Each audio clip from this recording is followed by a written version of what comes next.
Jimmy put all this stuff together in a book. I read that book. Yeah. And so it's cool. Yeah. I told you about what I thought was wrong in there. What was that?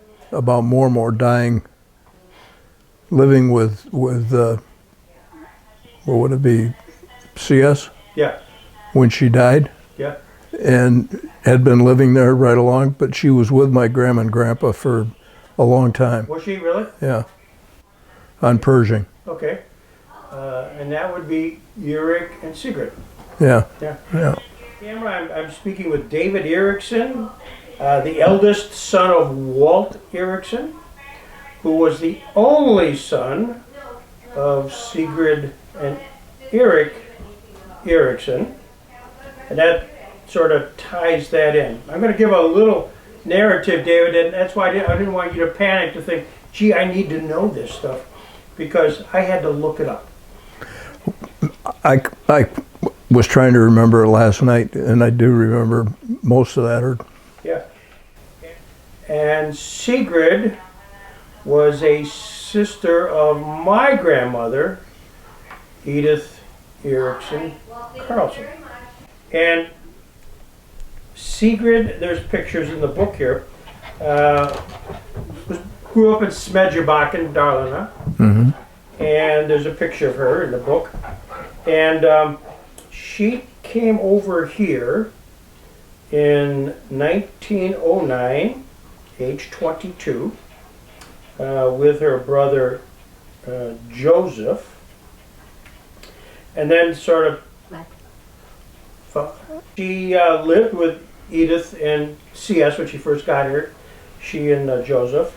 Sigrid and Eric got married in 1913. And then I see there's a note in the book at some point Eric and Sigrid left where they were living with CS and Edith. They had enough money to buy a house or build a house. Grandpa built a house on, yeah, 22 Pershing. So that's kind of the little background. You probably have all that. Let's talk about Eric. Do you have any corporate memory? I have a vague memory going to the house, and that's about what I remember. Well, I remember going to their house. Yeah. As a kid on the way back and forth from school when I went to Lincoln. Mm-hmm. Would stop there, and Grandma always had cookies and coffee. I could go in and get coffee from her when I couldn't get it at home. You couldn't get it here? Your mom? Mom and Dad, I wasn't allowed to drink coffee except at Grandma's. Oh, really? Yeah. Is there a reason for that? Back in those days, they didn't let kids, they frowned on kids drinking coffee for stunning your growth or whatever. So, and you were born what year? What's your birthday? 41, March 7th. March 7th, 1941. And so you're the eldest of Walt, again, the only son, and Tess. And where did you grow up? Where was home for you? 335 Baker Street. Mm-hmm. That my Grandpa Long, my mother's father, had built. Now, I'm going to pause here because we were talking really about the Erickson, but I know you sent me stuff, and I think your mother had about Long. But there's a story here about Grandpa Long and. Oh yeah, George Long. Yeah. His father. His father. Okay. Yeah. Talk to him for the camera. Yeah. Well, his father was an inventor, and you can go on to Google and Google George A. Long and get all kinds of information about him. But my mother used to have 3 ledger books with every line being a tenant in each of the ledger books that Grandpa Long, Great-Grandpa Long, owned and collected rent from. Okay. And he lost it all in the Depression. And ultimately the city of Boston buried him as a pauper. Wasn't he was an inventor? Mm-hmm. And what was his principal areas of interest? Everything. Yeah. Yeah, he invented the yoke on the bicycle handle where you tighten the nut down to lock the handles in place. He invented the mechanism that was in there. And he invented an automobile way back back in the beginning, there was an automobile that he had made, and he was a master carpenter. Do you have any corporate memory of? Anyway, this is the grandfather. This is your mom's grandfather. So it's been your great grandfather. Right. So you would not have had any corporate memory. No. He and my grandfather did not get along, and in fact, when he died, my grandfather did not want to go up to his burial. Okay. And my father made him go, and my father and he went up, and I have his toolbox in the basement. Oh, really? Yeah, toolbox that he had made, and it's full of antique tools. Oh my gosh, that's amazing. And so that's the long side of the family. And what did your grandfather do for a living? I'm sorry? What did now Tessa's dad do for a living? He had William A. Long typewriters on Cherry Street for long, and then Ken Strickler bought him out. Okay. Yeah, he was a salesman. Yeah. Beyond that, I don't really know. Okay. And how did your mom and dad meet? I don't know. Yeah. Have you ever heard? No. Never heard. So it wasn't a church thing, was it? No, I don't think so. Yeah. My Grandpa Long and her side of the family were not real churchy people. Yeah. He's getting into the wire. Sigrid and Eric were very much alive, and they lived on the near Lincoln. 22 Pershing. 22 Pershing. Was it a duplex? It was three family. Three family. Okay. Three Okay. each floor. And it's funny to remember. I remember going to. There's options of going through various doors, and we had to hit the right one. Yeah, it was an odd entrance from 2 Street. Yeah. Now, when Eric got here, what did he do for a living? You recall? He worked in a factory, and I can't tell you where. She was a seamstress. Seamstress? And worked for the Worcester mills. Oh, really? Yeah. And she used to sew our clothes for us kids when we were little. Oh, is that right? Yeah. Now, there had to have been a particular type of food that when you went to her house was sort of her signature dish. Grandma Erickson was almost a professional cook. She cooked for wealthy families in Jamestown as a part-time thing, and her meals were nobody could match them. Her chicken and biscuits, her cold armors, they were probably the prime things that I enjoyed with her. Chicken and biscuits, that's what I remember. Did she actually go to the houses and do that? So was she a cook? Was she a maid, or was she just a cook? Just a cook, as far as I know. Yeah. Yeah. Yeah. Because I know Edith, my grandmother, had worked for Frank Fields and then Morgan Kent. Yeah. Now, what was the family name, Mary, that she cooked for? Do you remember? Tanya or Jetty. It was Jetty's family. So she worked for the Bellingers. No. And did she do that for a long period of time? Was that made you have recollection? I don't remember her doing it, no. Mm-mm. And then she had, of course, a sister, Edith. Mm-hmm. Do you have memories of C.S. and Edith? Yes, but not real good memories. I remember going there, and they were on the 3rd floor of the, what was it, Charles Street house? Was it Charles Street? The place at Chapman, which is sort of like St. Luke's, and then Sampson Street. Sampson was sort of a 3-story. Yeah. Yeah. I remember going they lived on the 3rd floor there, I believe. Right. And for a while, Moomore lived there, I think on the very top floor. Well, I forget how many floors there were. I kind of lost. It was 3 floors. 3 floors, yeah. And so I think, yeah. I mean, again, I've only heard that from secondhand. Moomore would have died when I was born, literally born. Mm-hmm. And so, in CS, do you remember him being vibrant at all, or is he always, he had Well, Parkinson's and was sort of disabled?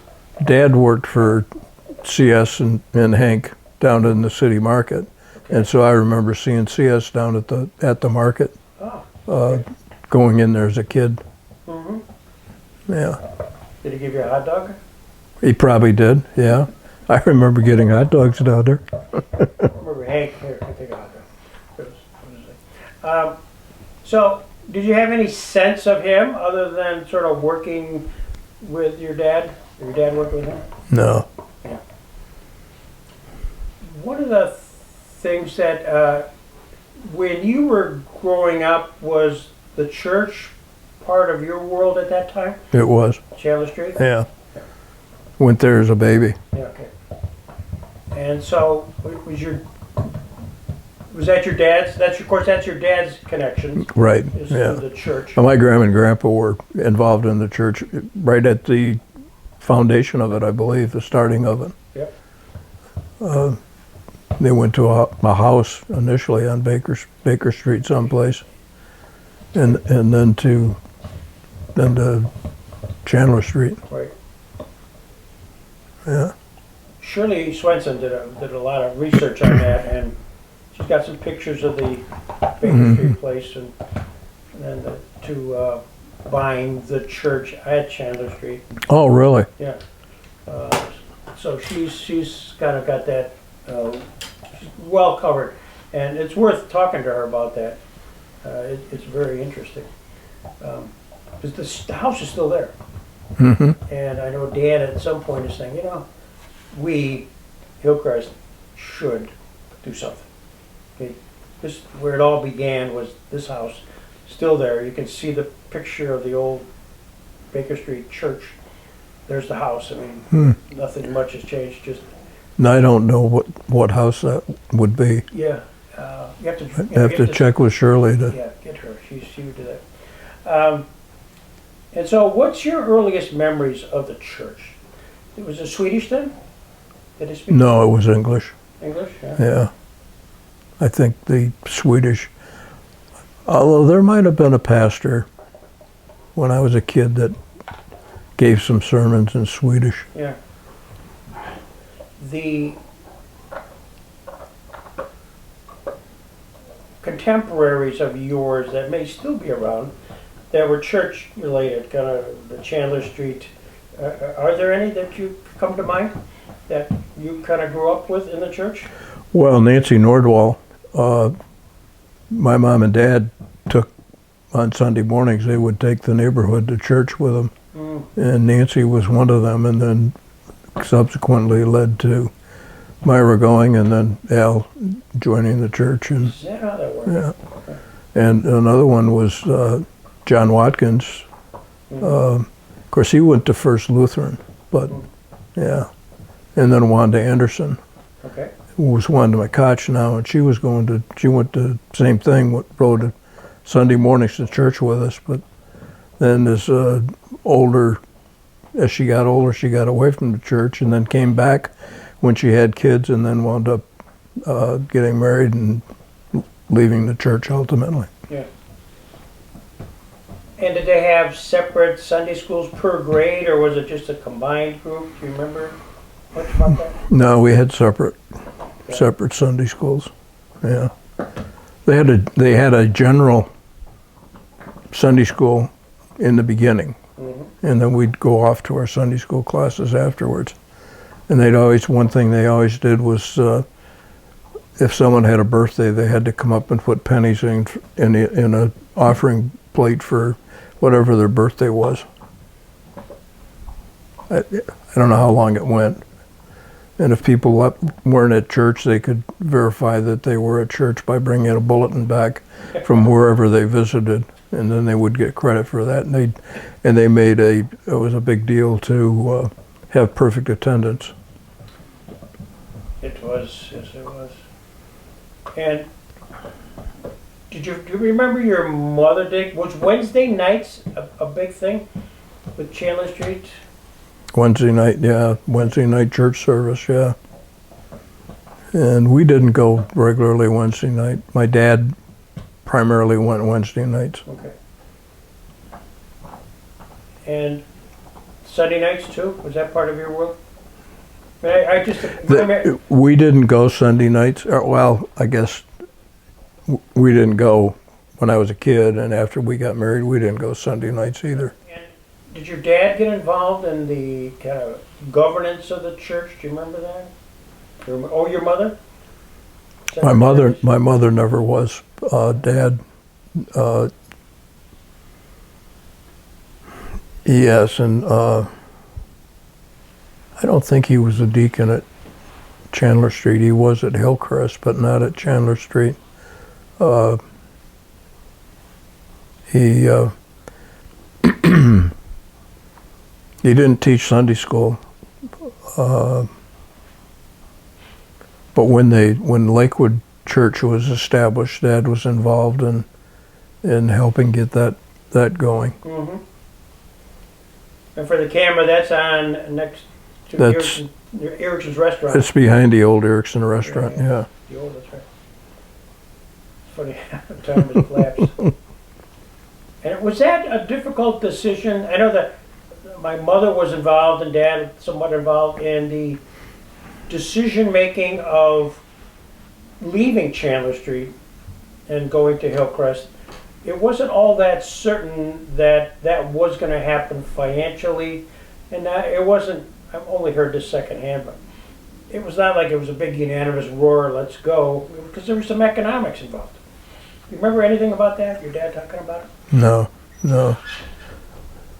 Not the financial end or anything of that nature. Yeah. I remember them voting on, whether or not to do it and build, and then all the discussions that were coming up as far as the building plans and all of that. There was a time they had a portico, and it fell down sometime. It seems to me your dad got hit. No. Yeah? It wasn't my dad, it was John Johnson. Okay, thank you. And it crashed down and he got hit, and of course an ambulance came and took him to the hospital, but he wasn't seriously injured. It was John, okay.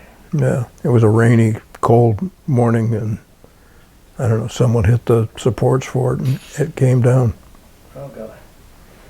Yeah, I was right there, saw John laying in the parking lot. Oh man. Yeah.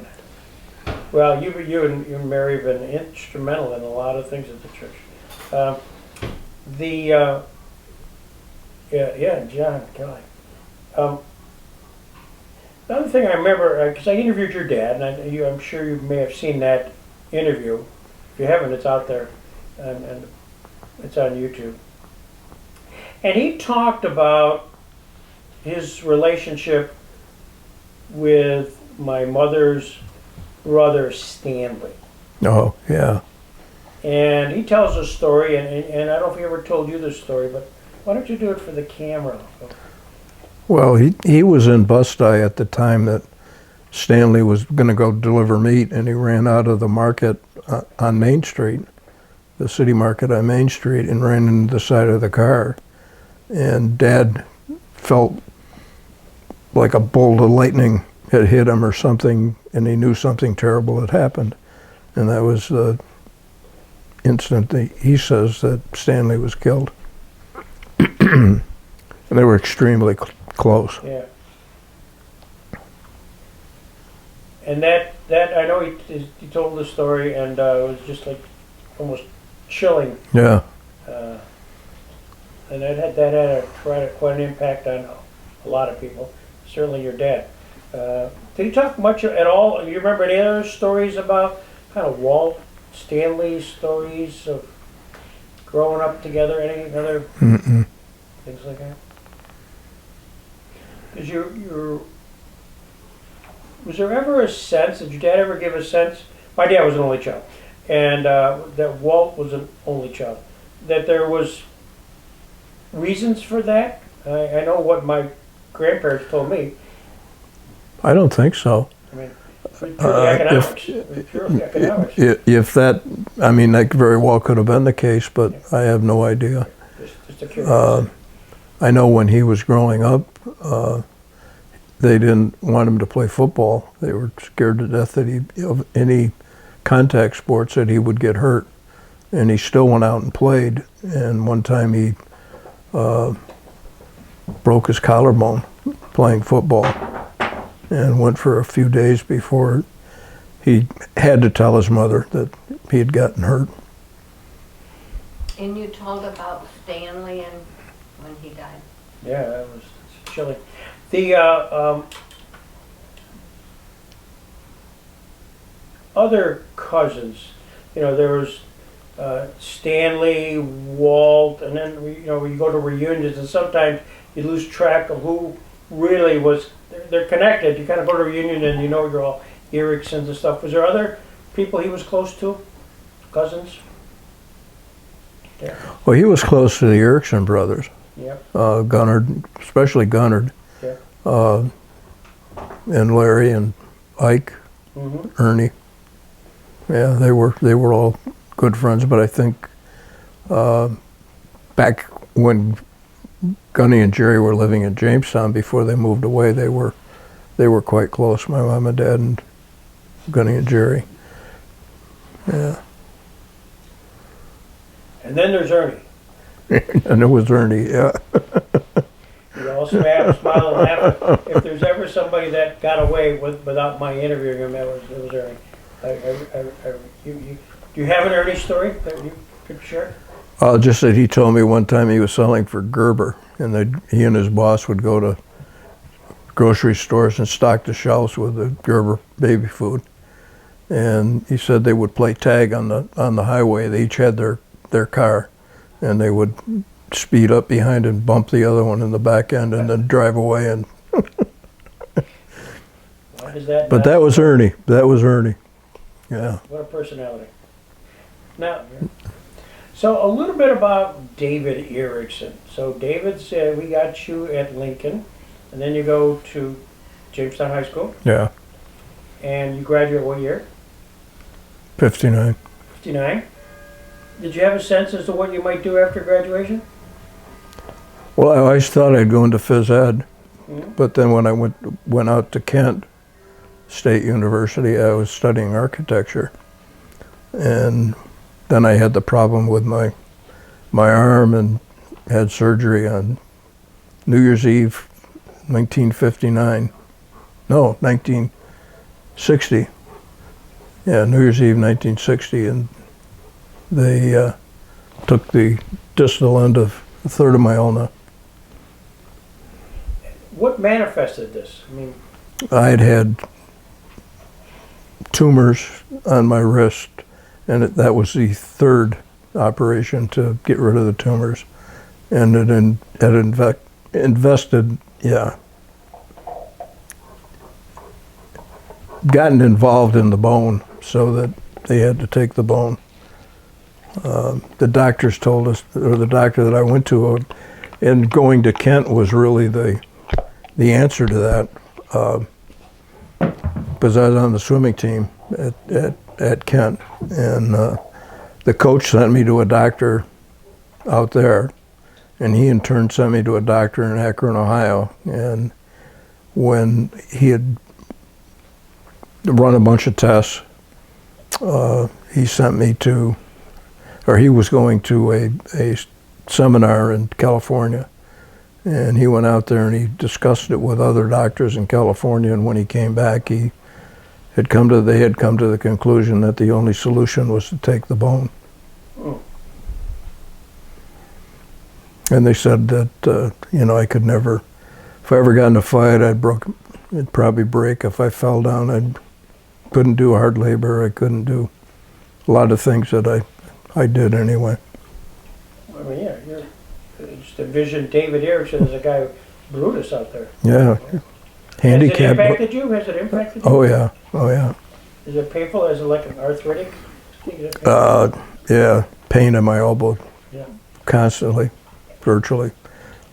But it was terrible pain coming into it. It was just, I would spend nights sleeping in the bathtub in hot water to try to relieve the pain when I was swimming. in high school prior to going to Kent. Yeah. And that's why the coach sent me, because he said, you can't live with pain like that. You got to do something about it. Kelly. And then you had that, and so you went to Kent, and then did you graduate from Kent then? No. I only went to one semester. Okay. Came back, had the surgery, and after I'd recovered from the surgery, I'd lost the semester. And did you have a scholarship for swimming? partial, nothing major. Yeah. And decided that I was just as well off to looking around at other kids that were going to college and coming back, and they were starting at less than I was making at a job that I'd gotten in the meantime, and decided I didn't need to go to college. So you entered the workforce. Yeah, What about the draft? Was that part of your world? it was. Mary and I got married in 1962, and that was right around the time of the Bay of the Pigs, with all of the Russia thing and the bombs in Cuba and all of that. And they were drafting people like crazy, and Kennedy put in I guess it'd be an executive order that anybody that was married would not be drafted. And then later on, when the things were getting worse and they were starting to call up more people, then he said, well, if anybody had a baby, they couldn't be drafted. And Susan was born in September of '62, so I didn't have to go. And to this day, I didn't want to go at the time, but looking back, I wish that I had gone. But the bone. I thought they said you couldn't. Well, the doctor had written a directive too that I would not be fit for service because of the lack of the bone in my wrist. So that's kind of a 4F. Did they have that classification? Yeah. I can't turn my hand over. Okay. Never have been able to. Yeah. Can't bend my arm fully. It's hard to shave in the mornings. When you entered the workforce, what workforce did you enter? Where did your work start at? Well, I worked summers at Taco Products, and then I guess the first job I had was at Watson Manufacturing, the first full-time job as a draftsman. Mm-hmm. And then I went from Watson's to Dahlstrom's, and from Dahlstrom's to MRC. Wait a minute. Yeah, from Watson's to Dahlstrom's to MRC. That's not right. Watson's to MRC, to Dahlstrom's, and then to Dawson's. Okay. And then finished up at Dawson's. All as a draftsman? Yeah. Because of the math background I had while I was at Dahlstrom's, they came in with what they called Super Cs. It was metal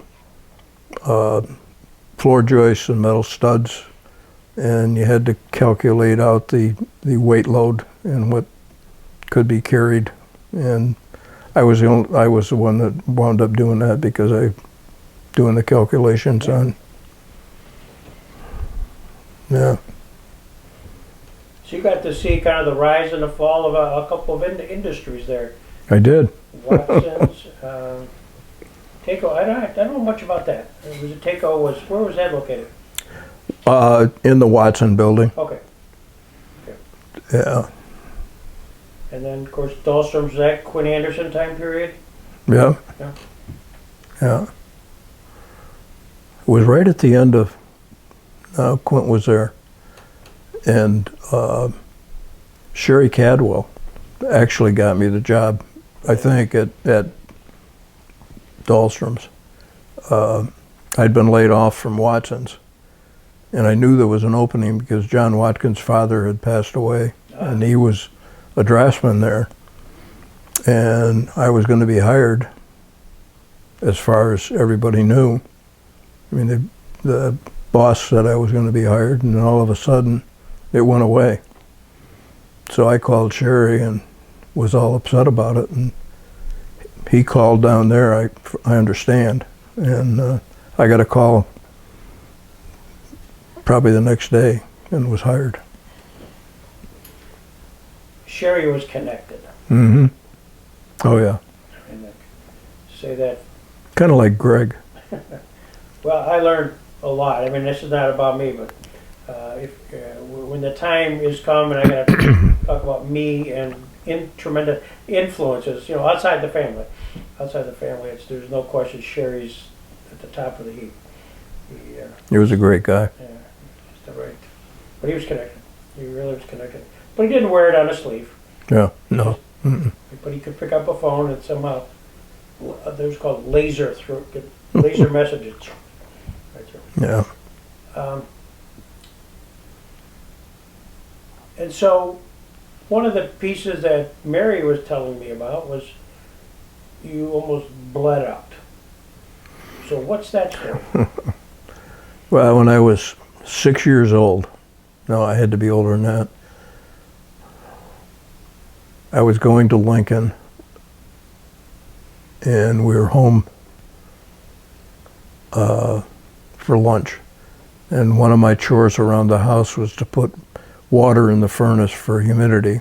Mm-hmm. And I went downstairs with a milk bottle and filled it with water and was running back to the furnace and tripped over, I think it was a scooter, and the bottle broke, and I cut my right wrist. Okay. And Falling on. fell on the broken glass. And I was wearing a watch, and I always wear my watch on the inside. And the head of the watch was right in my arm. The cut was so deep, and blood was spurting all over the place. And I ran upstairs, and my mother was there alone. And when anything happened like that, she just panicked. And so she wrapped a towel around my arm, and went to the phone and picked the phone up and started just screaming, "Myra, come quick, Myra, come quick." That would be Lindbergh. Was it a party line? I was curious about when you picked up the phone, or did she call? Well, she called. Okay. And was just set the phone down and was just screaming. And then she'd wrap another towel around, and there was blood dripping through the 2 Turkish towels. And Myra, I remember seeing Myra come running across the street, and she got there and she didn't know what to do, so they called my dad at Pearson's Market on Forest and Newland, and he had to come home. And by the time he got home, he was the only one that knew how to stop the bleeding. And I had lost so much blood when they got me to the hospital that they couldn't give me an anesthetic so they could sew me up. And I remember laying there with them, watching them work on my arm. I cut all the tendons in my wrist for my fingers, and the doctor got to the end, and he says, "Well, I got this one more." And he had long things that they stuck up in my arm to get to the tendons because they'd sprung back into my arm, and he pulled them down and then stitched them onto where he thought they would go. And he said, "Well, I think this last one must go here." And he must have had it right, because everything was fine. My golly, dude.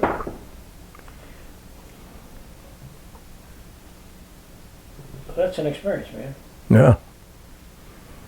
So what'd your dad do ultimately to stop the He tourniquet? just held my arm and made my mother drive to the hospital. So he held it. It wasn't Yeah. We went tourniquet or... No, he just grabbed my arm and pinched it. Well, good thing he had that before that. But there's a lot of time had lapsed. Yeah. Well, you think about the time that took Myra to run across the street, and I'd cut the artery, Yeah. and then he had to drive home and then drive to the hospital, so it was quite a spell. Mary, you're lucky. You married a miracle. There we go. Well, speaking of marrying Mary, how did you meet?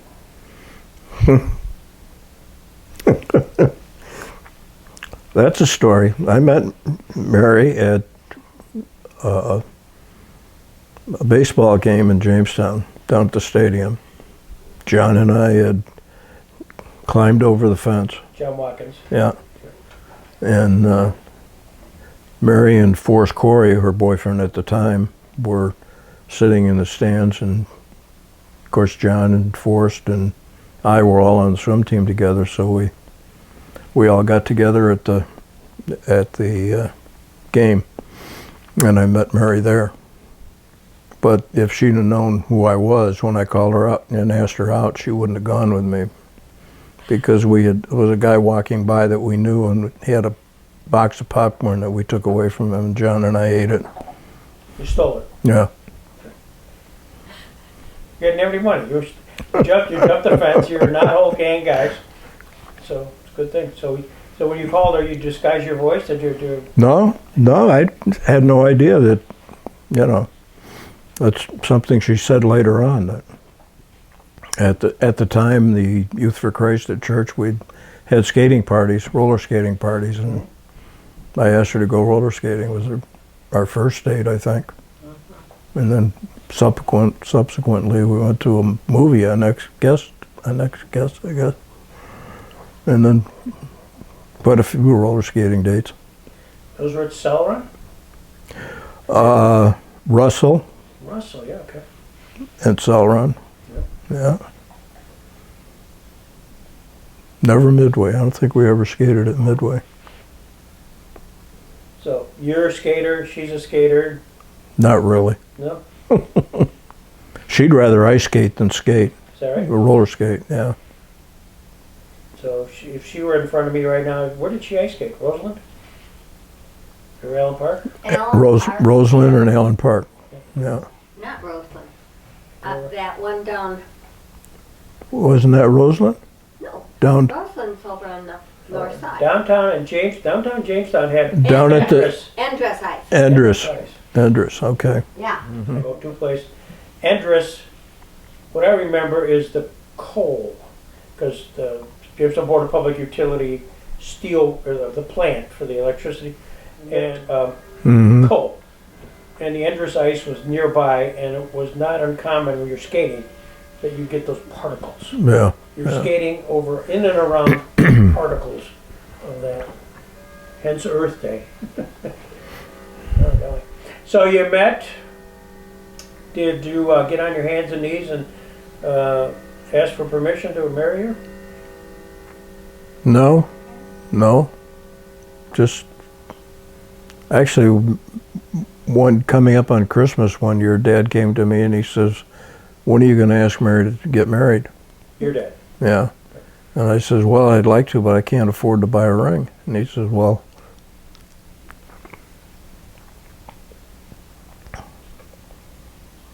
I'll lend you the money."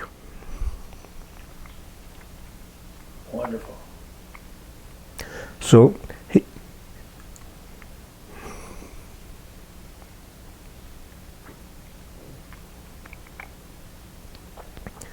he and I went down to the jewelry store and picked one out. Isn't that interesting?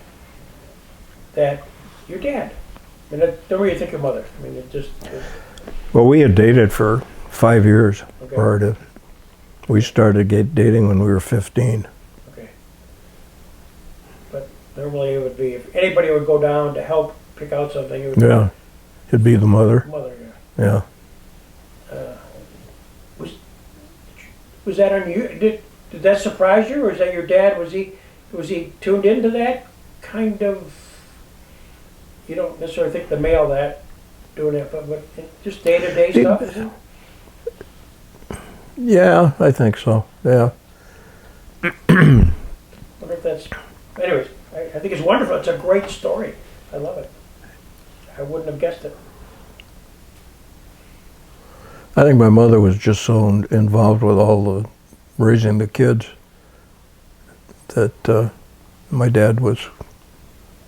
Of course, he was involved with work. He worked all the time. He'd come home from the market and then he'd go out and hang wallpaper at night. That's right too. Yeah. So we're going to go down a couple of paths here. One, siblings. you should have for the camera. You have three. Three siblings, yeah. And names. Randy, Cynthia, and Sharon. Okay. In that order. Yeah. And Randy's 3.5 years younger, and Cynthia's 5 years younger, and Sharon is 9 years younger. And your dad, I always remember him working. I mean, he worked until he was like the end almost. He did. Yeah. So what was his employment arc? What were some of the places he worked at? Oh gosh. Well, of course, the markets. He worked the city market, then he worked at Pearson's Market, and he kind of had to get out of the meat business because of arthritis. I remember him taking some big red pills that were supposed to help his arthritis, but he had to get out of the meat business. And then he went to work at, I believe it was Art Metal, and worked at Art Metal for quite a while. And then he worked at Taco Products. That's how I happened to work at Taco Products. He was the chief engineer down there. And then he started his own business, an elevator company, and they were making elevator entrances and cabs. Really? And they never really made a go of it. They had a lot of orders, and the bank pulled their financing out from underneath them, and that's a whole nother story. That the banker that pulled the loan, Dad wound up, and his partners wound up suing the bank, and they won the suit that the bank had pulled the money, and they shouldn't have. Good for him. And then after that, where did he go? My impressions are he kind of retired and then he didn't. He was always kind of working. Well, yeah, he did. He kept working. Right, financially, he couldn't really afford to retire. The last job he had was at Larson Metal, and he was there for quite a while. I mean, basically after he was of the age that he should have retired is when he started working there. And he had met the guy that started, Bob Larson, who started the business at Taco or Watson's. Dad worked at Watson's too. Yeah, I can't think of any other places that he worked other than helping everybody. Well, that he did. I'd be remiss if I didn't. I'm kind of here. We are on Lynch Road. But right to my left is Cowing Road, and on Cowing Road was a big house and a spread where you had livestock, including our horses. Yeah, yeah. So, what precipitated? Do you remember your mom and dad going from there to here? When I was 6 years old, Dad and Al Lindbergh went to a farmer and bought, this is kind of a roundabout way of getting there, bought chicken coops. And they tore them down and rebuilt them down on the lake. And so we grew up down on the lake, spent summers at the lake. And when I was, probably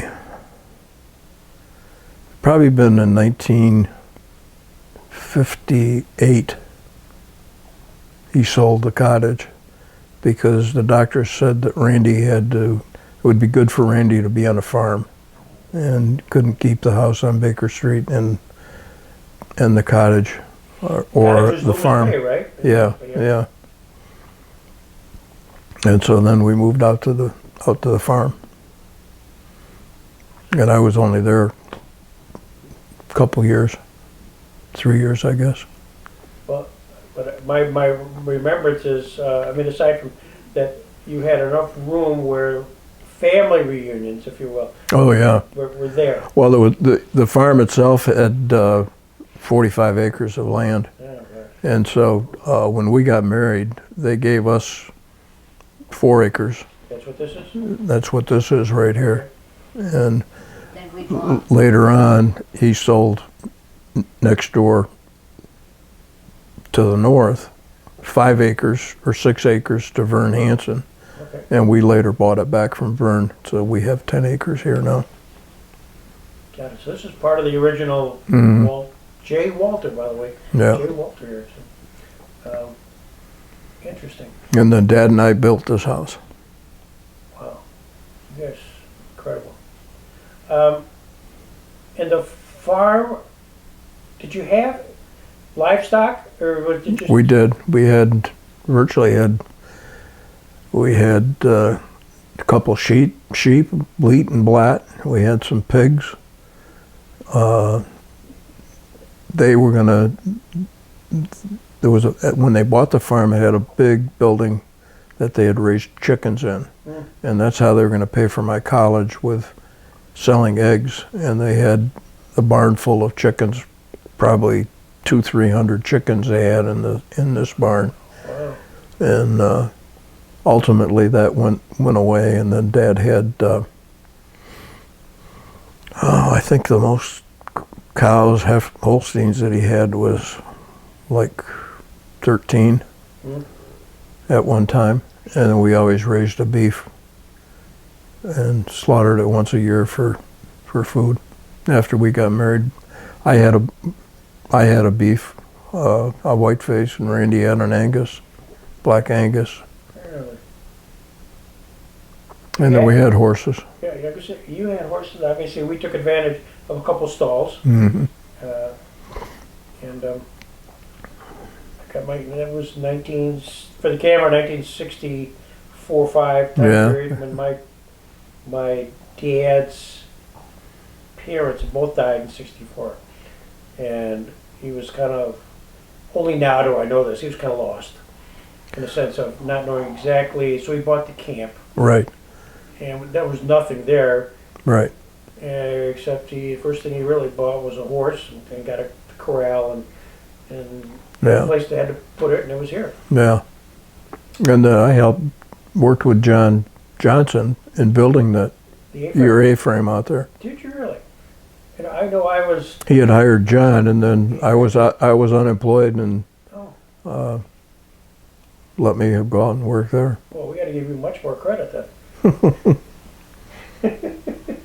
Yeah. Yeah, because I was, again, I'm 13, 14, and my life, there was no social life after high school for me. It was the camp. I mean, that was my Well, yeah. That was it. And that's the way it was when I was a kid with Yeah. the cottage. We went to the cottage as soon as school was out, and we moved back just on Memorial Day weekend, Yeah. or on Labor Day weekend. Yeah. Well, that got to be kind of a difficult place to get to in the wintertime. Get rid of it. Well, there's many stories about that. Yeah. And many movies. You can watch it on YouTube. Faith Oaks being one of them, where she once drove her little car. It was just a path. I mean, there was no road, Right. just Stevens Road where the dump was. That you had to park out there, walk in, walk down. And she decided to drive one day because she saw my dad had a Bronco, and so he was four-wheeling it. So she just took off and drove in with a Fairlane car.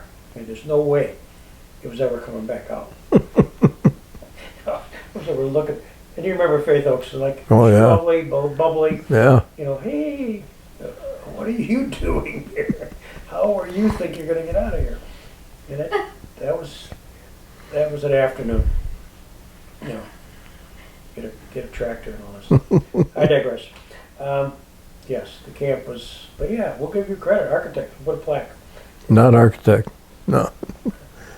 But yeah, and my dad had, and then ultimately we all worked there. I mean, Yeah. once you guys put the main structure there, Dick Starowski, Tanya's husband, he Mm-hmm.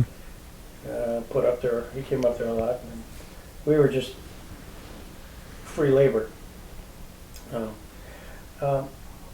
So back to you, David. You had the 3 siblings, and you marry Mary. Good move on your part. I mean, she's added value. Absolutely. I mean, if there's anything we all agree in the family, that's value added. Yeah. No doubt, no doubt. It will be 65 years in January. 65 years, and never a day of nothing but marital bliss, right? Absolutely. But along the way, you two had two children. Two girls, And their names. Susan and Kathy. And have any grandchildren? Any grandchildren? We have 4 grandchildren. 4 grandchildren. Yeah, Eric, Jessica, Kevin? Kevin, and Axel. Wow. And then we have 4 great grandchildren. Wow. Trent, Gage? yeah, Gage, Carly, and Audrey, in that order. Terrific memory. Memory. So that's quite a legacy. Yeah, And it all kind of started. The reason for this was to not only get David Erickson's story, but to learn a little bit about how this all really segued from Smedjebakken. You know, do you know much about anything in the background? Now that's Sigrid, obviously. Again, back to me, Edith, Sigrid, sisters, and then it flows down to you. Now she married Eric and met him at the Chandler Swedish Baptist Church. You know much about him at all? I was under the impression that he worked at a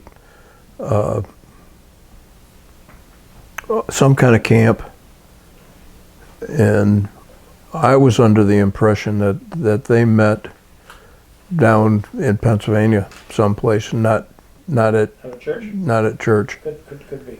And then they ultimately got married and were very much involved in the Swedish Baptist Church, and then became Chandler Street Baptist Church.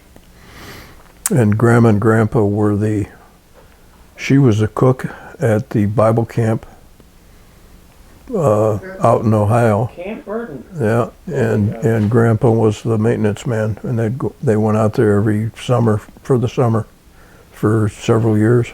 Oh, no kidding. Did you go out there? Oh yeah, yeah. Did all your family go there? I mean, all your siblings? I don't think so. No, I don't think they did. I don't remember him going. I was enough older that I didn't do a lot with my siblings. I was so involved in swimming and that kind of stuff, and Randy wasn't interested in anything that seemed to be anything that I got in. Randy didn't want to do, for fear of not being able to make a good showing or being outshone by. Well, and as I'm hearing you say that, I probably, in a similar sense, I have a Randy in my world, and similarly, I'd be remiss if I didn't ask the story of how you connected Randy with his wife. I was supervising the recreational swim program at the high school, the city recreational, and Sue was one of the lifeguards that I was working with me. And Randy went walking down the hall past the swimming pool, and the doors were open. And Sue said, "Well, I'd like to meet him one day." And I said, "Well, that's my cousin. I can introduce you." Is that how that happened? Yeah. So the aggressive Sue Colander. Yeah. Yeah. So ultimately, I did introduce her, and Well, they always put you on a pedestal as the person, the matchmaker. yeah. Well, your wife, I think when they got married. No, it must have been because she wasn't in the picture at all at that point. Well,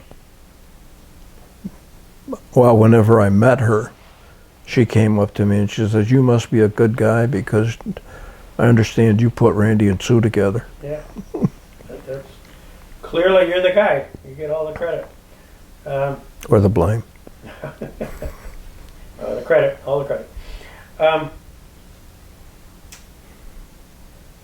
So as you kind of reflect back on this, you had I mean, isn't it interesting how all of these little connectors connect? I mean, in one sense, Sigrid goes to a camp, meets Eric. They happen to be both Swedish, and then next thing you know, it's tied in with Edith. Next thing you know, he's kind of living with and around that whole world, and then it just kind of percolates from there. Yeah. It's always amazing to me how, call it serendipity, call it whatever, kismet, I don't know what it is, but it's meant to be. Yeah. And you run and jumping over a fence at a Falcons, was it a Falcons baseball game? The Jamestown professional team? Yeah. Yes. Yeah. So you're sneaking your way in there and trying to make an impression. Yeah. Well, that wasn't the reason we went there, but You want to see a baseball we game? wanted to see the baseball game. Sure. And John got in trouble that night because he ripped his pants climbing over the fence. So how did you and John become friends? I mean, you're like thick as thieves. Well, we've been friends since we were 3 years old, 3.5 years old. Your neighbors? We grew up in the same neighborhood, Okay. as did Nancy and Wanda. Right. There was 4 of us there within a stone's throw of each other. John was 318 Baker, Wanda was 329, we were 335 Baker, and Nancy was 12 Pennsylvania. And both you and John were extraordinary swimmers. Well, we swam. I don't know if we were extraordinary. What was his best stroke? He swam freestyle, And what was yours? butterfly. Butterfly? Oh, man. Don't your shoulders hurt just when you think about it? My senior year, I was beaten once. Wow. Did they have state championships at the time? Were they just districts or regional? What was the They had sectionals sectionals? and then state. Mhm. Yeah. And we had a lot of other, with the YMCA, we had a lot of swimming prior to high school. Yeah. And when I was 12 years old, 11 years old, I won the state diving championship, YMCA diving championships for 12 and under. Mhm. When I was 12, I won the state diving championships for 12 and under. And that same year, I won the state diving championships for 13 and up. Wow. It's amazing. Terrific. Yeah. And then I quit diving, and the diving coach was very upset that I quit diving. He says he could have gone to the Olympics. The reason? The swimming team had several divers, and we needed swimmers, so I was fortunate enough that I can do both. I switched and swam. Oh, water was my life back then, swimming and anything around the water. Yeah. And I know I've seen movies, I don't even know whether they might have been your mom and dad's or my mother's, but you swimming in and around Stockwell Lake, around Loomis Bay. And Oh, yeah, when we had the cottage, we made it a point to swim across the lake there at Loomis Bay at least once a year. wow. Sometimes once or twice we went over and back. And during the sesquicentennial, they had a race across the lake down at the Stock Lake Yacht Club, and we swam in that. And we used to collect boats and take them up to Midway, and we'd swim from Prendergast Point into Midway Beach. Did that several summers. Wow. That's some distance. Yeah. Yeah. I always wanted to try and swim the length of the lake, and never did it. I'm not even sure. I'm sure it's happened, but I'm not even sure. Oh yeah, there's been several. Yeah. Yeah. Not a recent most. Do you remember the steamer? Oh yeah, very much so. Did you ride on it? I did several times. Talk about it. What do you remember about it? I remember my mother and Myra taking us down to the landing, the boat landing, and we'd get on the steamer and go up to Midway for the day, and then get on the steamer and go back down. And then, of course, at that time, the was it JHW? Mhm. Railroad was still active and would run up along there, so you had to watch out in Midway with the tracks there. Oh, wow. That was the city of Jamestown, I think was the Right, name of it. Yeah, right. That was the last. I mean, Yeah. I have an image of it. I mean, I remember seeing it by Vikings, you know, just, but I never got on it. And Mary actually piloted it one day. Really? Yeah. The city had a group. The city employees had a trip on the steamer, and her dad was comptroller at the time, and she was somehow got up into the pilot house and was able to steer it. Wow. There you go. You're probably the last person around to ever pilot the steamer. So we gotta get it. Mary, you're next. You're next. That's fantastic. Well, tell me about Mary's family. She's watching you. She's gonna correct you. Yeah. Well, Mary's mom and dad were very close. And their names? Don and Ruth Swanson. They were about 10 years older than my folks. Mm-hmm. He was city controller, and Mary's mother was a housewife. Mm-hmm. And after we got married, I did a lot of helping them with things that needed to be done around the house. And he was a very gentle guy with a very strong sense of humor. He always had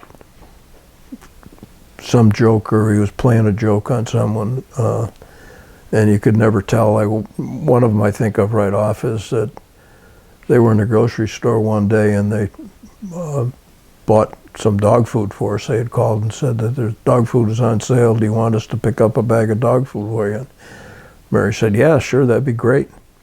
So they bought the dog food, and there was a pastor that lived up behind them. They lived on Parkview at the time, and the pastor lived, I'm not sure if he was on West Virginia Boulevard or East Virginia Boulevard.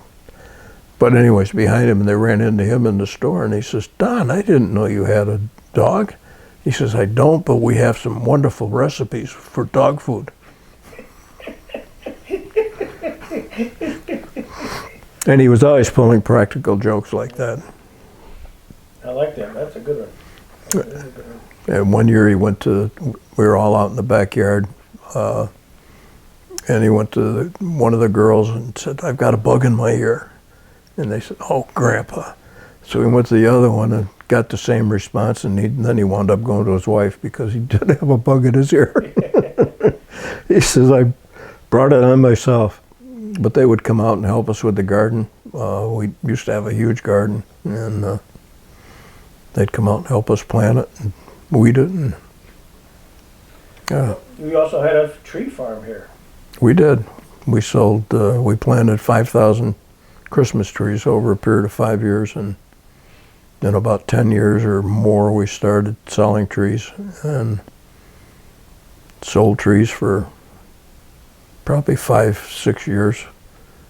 And then we were getting desperate to get rid of them because they were so much work to keep pruned and mowed around. And a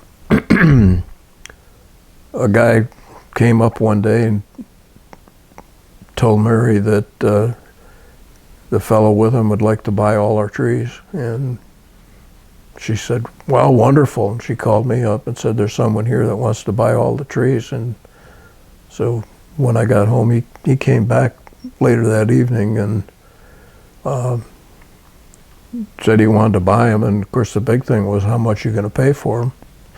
And he was going to dig them as transplants and sell them all around. Oh, really? And so we were selling them as cut your own Christmas trees for $15 a tree. And so I said, well, I'd like $15 a tree. And he says, fine. And we thought I thought, I don't know if Mary felt the same way, but I thought that they would come in and take what was left of the first trees that we planted, and then the next year, and then the next year. Well, they went through every year and picked out the better trees, and all through, when they'd come in with forks that would go down in and pick up a big clump of sod and bring it up the whole tree. And they could dig a tree, put it in a basket with a burlap bag, and go back and get another tree, and it'd take about a minute. He had Mexican help that was with him that came every year to the same place and worked with him, and there was about a dozen or so, and they each had their job, and they would after we sold them to them, then they came and would do all the pruning and fertilizing, and we didn't have to do anything. So how long did it take for them to finally? Took a lot longer than we thought. Probably another 5-6 years, something like that. Maybe 7. But the first year they took the most, and yeah. So we've got trees that are as far away as Boston and Chicago that were grown out here. Wow. Well, and you supplied us, our family, after our trees grew so big at the camp, because we planted thousands of trees, and all of a sudden they grew up to be big and big, and you drive by there now, you can't even, they're humongous. Right. John Johnson one year told us we were looking for a tree to cut someplace. He said, I got big trees out in back of the house. He said, they're no good, just go take out, they're too big, can't cut them down, but take one and top one. Yeah. So we did. We went down there and we picked out a tree, and we thought we'd got one that was pretty good. And I climbed up the tree and cut the top out of it and got it home, and it was it looked small when we cut it out of the tree, and it was about a 12-foot tree that wouldn't go into an 8-foot ceiling. And by the time we got it cut down, there was hardly any branches in it. And I was going to throw it away, and Mary said, no, you can't do that. You got to make a tree out of it. So I drilled holes in the trunk and cut branches off and stuck limbs in all around it and made a tree out of it. Yeah, it was huge, and just had to be 10 feet across, I think. It's a monster. Yeah, well, that's a story, right? That's a story. But you're glad you're not going to do it again. That's right. Yeah. So, David, you knew I was coming out here all of yesterday, and what's the story? What's the question you think I would have asked you that I haven't yet? Oh my. What's the one you'd say? I thought Greg would ask about this. Well, we did get around to it eventually. I was thinking the swimming. Yeah. About here, building the house. We did have ponies here. Did you? For the kids. Yeah. Put a fence up and. Where did you barn them? Did you have a barn here? Over there. Oh, I mean, you kept it. Yeah. Did you have the when you bought the place, or your dad bought the place? Did he was that barn there? Yes. Okay, so yeah. already there. The cement block barn was there, and the other barn was there, and then there was another building that was 2-story. That's where the chickens were. Because I can remember weekends. My dad thought it was very good and funny that we'd go out and clean the stalls. It cleaned your senses of what it did. The ammonia. I mean, you had this vision of it. I'm sure you did it a million times. Well, the first year we were there was a manure pile that was probably 8 feet high, 15, 20 feet wide, and 60 feet long. And we were trying to get rid of that by loading it on a manure spreader and then taking it out and spreading it on the field. And finally a guy came and asked Dad about it, and so Dad let him come with a tractor and a bucket. And I suppose he bought the manure from him. But you say cleaning your sinuses out, the worst stall ever was a pig pen that was there when we moved in. Really? And it was about as deep as that is right there. It was, nothing worse than pig manure.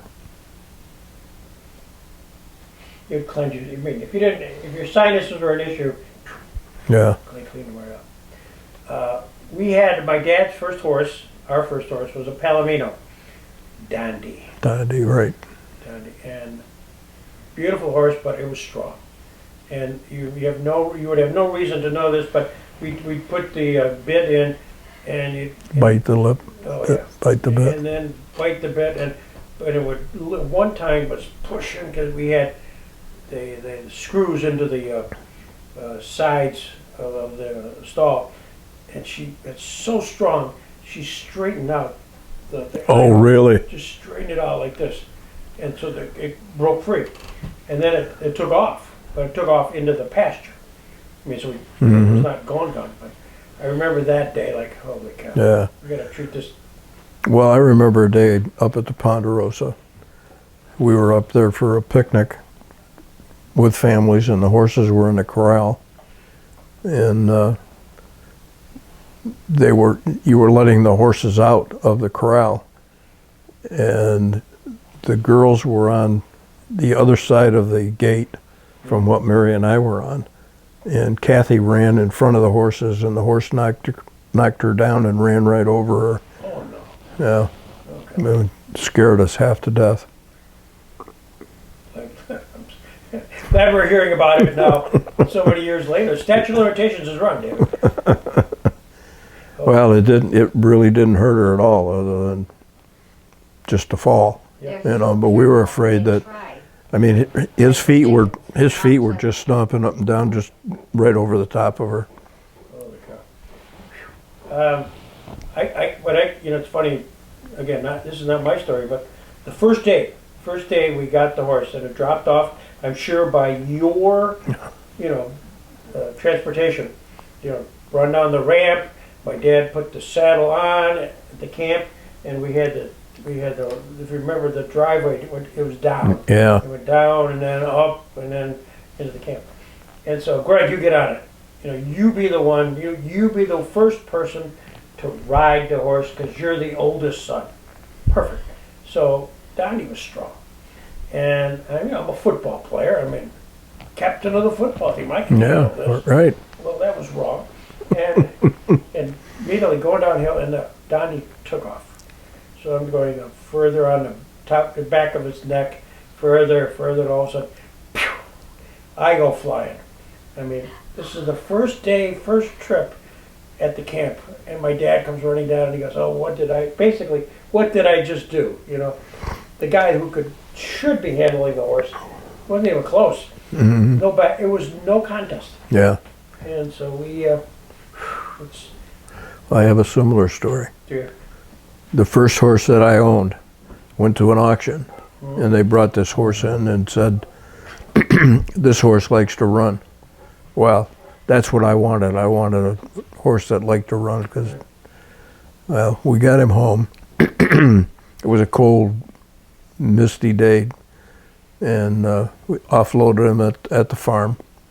And the circular driveway, I got on him, I rode him around the driveway a couple times, and it was fine. And Dad and Ivor Pearson were there. Ivor Pearson, yeah. And I said, "Dad, can I take him down the road?" And he says, "Well, yeah, go around once more and then we'll see." Came around, he says, "Yeah, you can go down the road." So I went down the road, and he started to run. I encouraged him to run. And I thought, well, I can stop him. And I pulled back on the reins, and when he'd stop like that, I'd bounce up, he'd take off. That happened 2 or 3 times. We went all the way down the hill, down the road, and over the summit, down the hill to Shady Side Road. Got down to the intersection, and the horse slipped on the pavement and fell. Oh, God. And I guess I was knocked out for a while because the neighbor told my dad he was just getting ready to come out and see what had happened when I got up and started walking around. Oh my God. And then didn't dare get to the horse. I was kind of afraid of it completely. I sure wasn't going to get back on it, and started leading it back home toward the farm. And yeah. Wow, that's worse than. Wow. Yeah. So it took a while for us to get Dondi, understand on Dondi, and we certainly appreciated the strength of the horse. So if the horse really wanted to go, Yeah. really not much you could stop it. Mm-mm. And that was, so it was a learning curve. Mm-hmm. And don't run downhill. It's not a No, good thing. no. That's too obvious. On wet pavement. All right, we got more questions we should have asked. Mary, what am I missing here? The Dave Erickson story. Any stories about him that we need to know about? Nothing? Can't think of any. You're going to cover for him, right? I can't think of anything. Nothing. He's the perfect husband? Sure. Yeah, sure. Perfect wife, perfect husband. Should I be singing Kumbaya here? We've done a lot of camping, both wilderness camping, and basically we've done every type. We started out with tent camping. Mary's mom and dad bought a pop-up tent camper, and we took that to Florida. And actually, I and Chuck Sunquist and John, I think, took it down to Allegheny for the first time it was ever used, deer hunting in the wintertime. But we used that, and then we graduated from that. Then we bought a pop-up tent camper. And we wound up going up into Algonquin Provincial Park, where we would backpack in and go into the wilderness for a week, and with John and Jackie, yeah. And then we ultimately found an island that we liked, and we kept going back to that island. It had two levels of rock cliff that you could jump off. One was about 10 feet, and the other was about 25, 30 feet that you could jump or dive off. And we always had, with the kids, we'd always play games, and we'd call it the Olympics. We'd have swimming races and canoe races and different things like that around the island. Fantastic. Yeah, it was fun. And then we bought a trailer. Yeah. We went to Alaska. Oh my God. Yeah, we with drove. John and Jackie. Yeah, we drove all the way to Alaska and back, 13,000 miles. That's incredible. Did you, but I also know you were a scuba guy. I did, yeah. That's something I didn't, when I look back on it, I would have never let my kids do it at the time. Right. My parents let me do it, Right. because I started scuba diving in, oh gosh, I think the scuba tanks were invented by Cousteau in the 50s, and I was scuba diving in the 50s. Wow. And one of the things that we did, Raj Hager and I were hired by Dick Bauer and Frank Filachek actually we were volunteers. We went up and we were dynamiting the old steamer dock pilings that were around the lake. And we would go out and put the dynamite out around the pilings, and then Frank would go out and put the fuse to them, and then come back on shore, and then they'd push the plunger, and we'd watch these big pilings go 20, 30 feet in the air, end over end. Big pilings that were 18 inches in diameter, and the dynamite would cut them right off at the bottom, and then Roger and I would have to go out and try to drag these things into shore to get them out. Of course, they were getting paid for it. We each got an aqua lung and a wetsuit out of it, and free air for as long as Frank had a compressor. Yeah. So you were on the cutting edge, man. So, and you also now know where all the pilings were. I know where some of them were, yeah. Yeah. Yeah, Make sure they're not hazards. yeah. And John and I went over to Lake Erie one day we wanted to make a 100-foot dive, and we couldn't find 100 foot of water. The deepest water we could find was 600 or 60 feet. Is that right? Yeah, but there's a pocket that I guess goes up to 300 feet in the northeastern end of Lake Erie. And then we've been saltwater diving. Went up to Erickson Quarry one time with the scuba diving club, and that was a crystal clear water. It's like diving in a swimming pool almost. And it was an old quarry, and they had railroad tracks in there where they would haul the gravel back out. Oh, wow. And I found a wheel off a cart on the bottom, and I dragged that sucker all the way back to shore and up out of the water and all the way back, and Randy used it for an anchor for his boat when he had it on the lake. Wow, that's fantastic.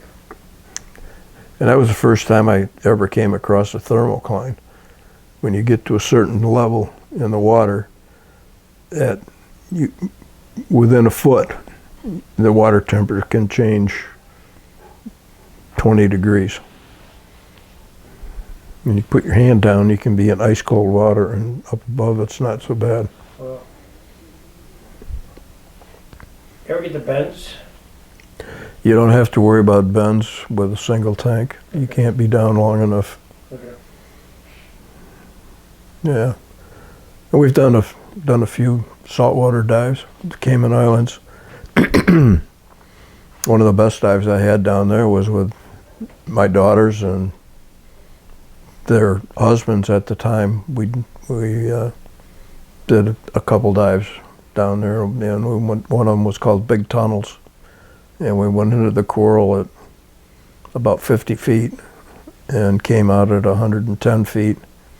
And out in front, when we come out, it was a wall that dropped down to 2,000 feet, 3,000 feet deep. Oh my gosh. And out in front were three eagle rays, giant eagle rays swimming by. And there was a shark out there with them, and rolled over on my back, and up at the top, 50 feet up to the top of the coral, was a barracuda. There was about a 6 foot long barracuda up there. Wow. And it was neat. It was especially fun being with my daughters and diving. Exactly. Wow. Fantastic. Yeah. So you are the Jacques Cousteau of the family. Yeah, I guess. Oh yeah. And I made an ice dive one time. Actually, it'd probably been right out in front of your house. The club was going to go diving through the ice. And I got down there late and wanted to dive. I had my wetsuit on, and it was beautiful. I mean, it was a beautiful day. It was cold, but there was no snow on the lake. The ice was crystal clear. You could see right through it. And they said, well, you can go. Just drop in there and swim away. So I did. Tied the rope on and started swimming and swam away. And I saw a perch on the bottom, and I reached down to try to grab the perch. We had a line that was tied around your waist, and I was hanging on to it. Well, when I saw the perch, I let go of the line. And when I reached back for the line, it was gone. Oh my gosh. And I was quite a ways from the hole. And being so clear, they always said, well, you can see the hole for the darkness, and then there's light. Well, with a clear ice, you could see people. It was full of ice. And you could see people walking up above, so there was no finding the hole. And that's the closest I've ever come to panicking, is when that happened. And they say your life flashes before you. Well, all I thought of was the girls and Mary, and I was going to die. And finally I got control of myself, and I said, well, the only thing I can do is try to swim in a grid and hope I find the hole before I run out of air. There's no way I could chop up through the ice with anything. And I made the first turn. I felt all around for the rope and couldn't feel it. And made the first turn, and there's the rope dangling away from me. And I grabbed that rope and yanked on it as hard as I could a couple times, and they just hauled me in as fast as they could. Wow, David. Yeah. And we did one other time. We Roger, let's see, that was with Bob Anderson and maybe Rod Hager and I went up. We were going to dive through the ice too. We went up at our cottage and chopped a hole in the ice and got in the water, and one of us ducked our head under the water and came back up, and the regulators froze because of the cold air, and then you were done. So we good thing we didn't do any more than that. Yeah. So I've had quite a life. I've done a lot of things that a lot of people haven't been able to do. Well, and you have been willing to do them. Oh yeah. That's remarkable, David. Well, thank you for spending all this time. Well, thank you. And now we know a little bit more about David Erickson. Then we can ask some of your friends about the rest of the story. Yeah. Well, the doctors told me that I couldn't do any physical labor. Yeah. Couldn't do anything like that. And then we built the house, and I've helped build, I think, 7 houses.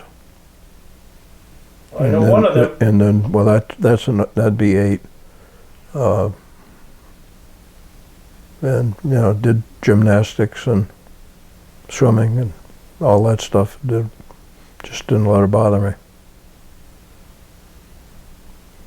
Remarkable guy, David Erickson. Thank you. Appreciate it. Thank you.